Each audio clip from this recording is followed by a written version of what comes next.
Não comais nem bebais durante 3 dias, nem de dia nem de noite.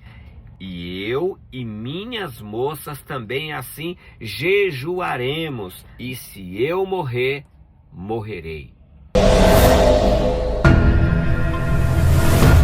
Olá, tudo bem com você? Eu espero que você esteja bem. Graças a Deus eu estou bem. Hoje o dia está mais ameno.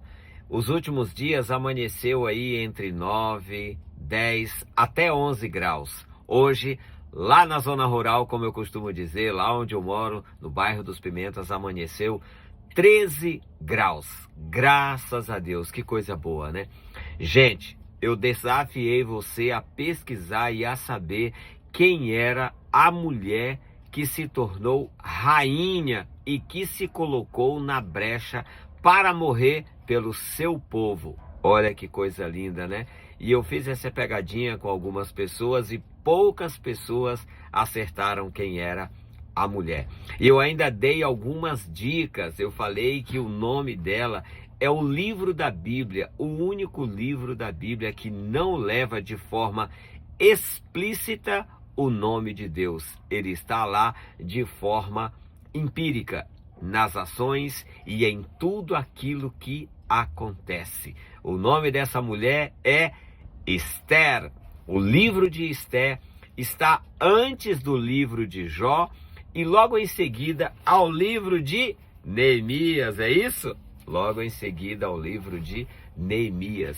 Esther era uma moça que estava escrava, lembrando que o povo judeu havia sido levado escravo para a Babilônia e lá ele ficou por 70 anos. Depois, alguns foram libertos e esse povo voltou.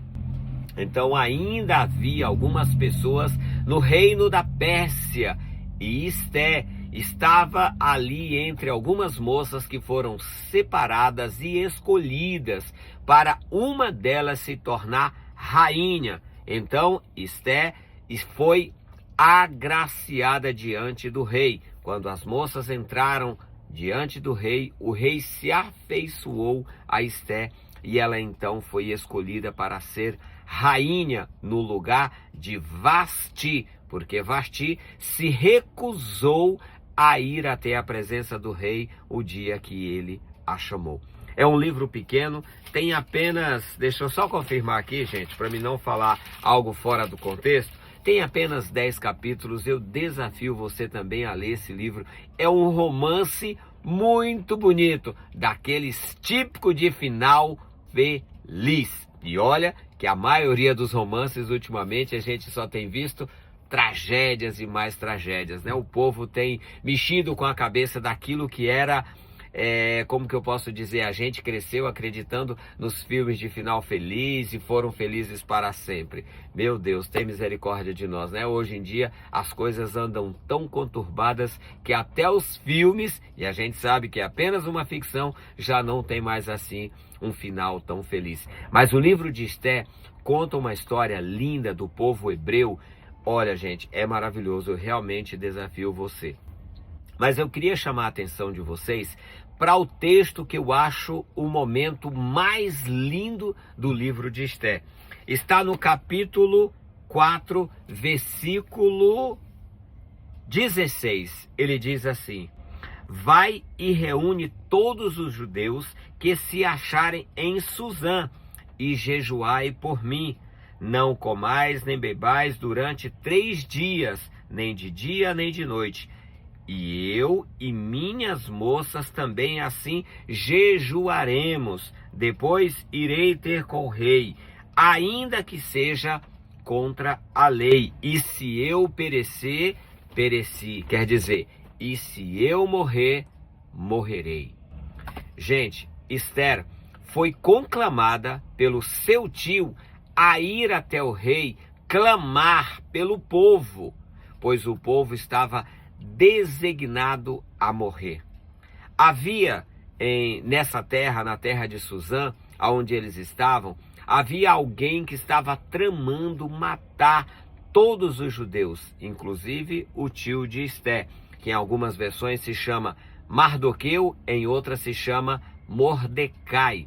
este homem, ele estava ali sempre na porta, sempre na entrada da cidade do rei, porque nessas cidades, gente, nesses impérios, havia praticamente um lugar fechado onde era tipo o palácio do rei. E ele estava ali sempre sentado e ele não se curvava diante de Amã, aquele que era um alto oficial da parte do rei.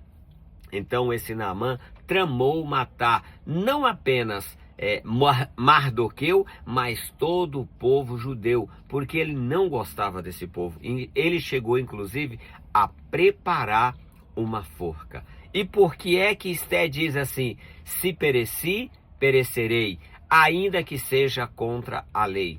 Naquela época, as mulheres ou as rainhas, seja quem fosse, só podia ir à presença do rei quando o rei a convidasse. Quando Mardoqueu mandou que ela clamasse por a vida de todo o povo, ele disse para ela: vai lá e clama por a vida do povo. Ela respondeu para ele: eu não posso ir contra a lei, eu já estive com ele por esses dias, agora só quando ele me chamar de volta. Ele diz para ela: se você não se levantar, certamente virá livramento de qualquer outro lugar e você morrerá junto com todo o povo.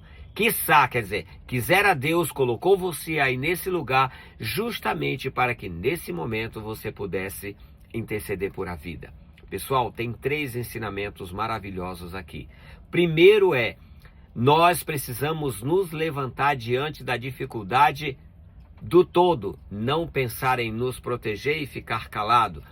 Outro ensinamento: Deus nos coloca exatamente aonde devemos estar para que no momento certo a gente possa agir. Ela então vai e diz: beleza, vou lá, se eu tiver que morrer, morri. Esse é o terceiro ensinamento. Ela se dispôs, ela foi de forma não totalmente voluntária, mas se dispôs aí. Quando ela chegou lá, o rei estende o cetro para ela e ela então é agraciada. Esse é o 4º ensinamento. Quando você se levanta, quando você se dispõe, Deus prepara tudo. Como diz um grande amigo meu, o seu Tião, quando Deus te dá a obra, ele também dá a ferramenta. Significa que ele dá a condição. Olha que coisa linda. Nós estamos falando nessa nossa série por 2 semanas sobre devoção. A devoção de Esté, assim como a de Neemias, foi de servir. Nesse caso aqui, a devoção dela foi interceder. Ela se tornou ali uma intercessora pelo povo dela e também pela própria vida. Eu desafio você a fazer essa leitura. E não, gente, o povo não foi sacrificado, o povo, neste dia, não morreu. Ao contrário, o rei permitiu que eles se defendessem. O rei já havia selado um decreto para que morresse. Ele não podia voltar atrás nesse decreto. Então ele fez outro decreto, dizendo e dando permissão a todos os judeus que se reunissem aonde estivesse para se defender contra aqueles que tramassem a sua própria vida. E aquele que preparou a forca para matar Mardoqueu, ele foi quem pereceu na forca. E assim, meus irmãos, nós estamos trazendo essa palavra de hoje para que ela seja de impacto na tua vida. Que Deus te abençoe, que Deus te conceda um dia de paz, de alegria e de muita esperança. Você está sendo desafiado a ser o intercessor pela sua vida e por a vida da sua família, por a vida daqueles que você ama. Clame diante do rei, não um rei cruel nem perverso, mas o Deus Todo-Poderoso, aquele que pode salvar as nossas vidas. Deus te abençoe, tenha um ótimo dia e amanhã, querendo Deus, a gente se encontra por aqui. Até amanhã e paz de graça!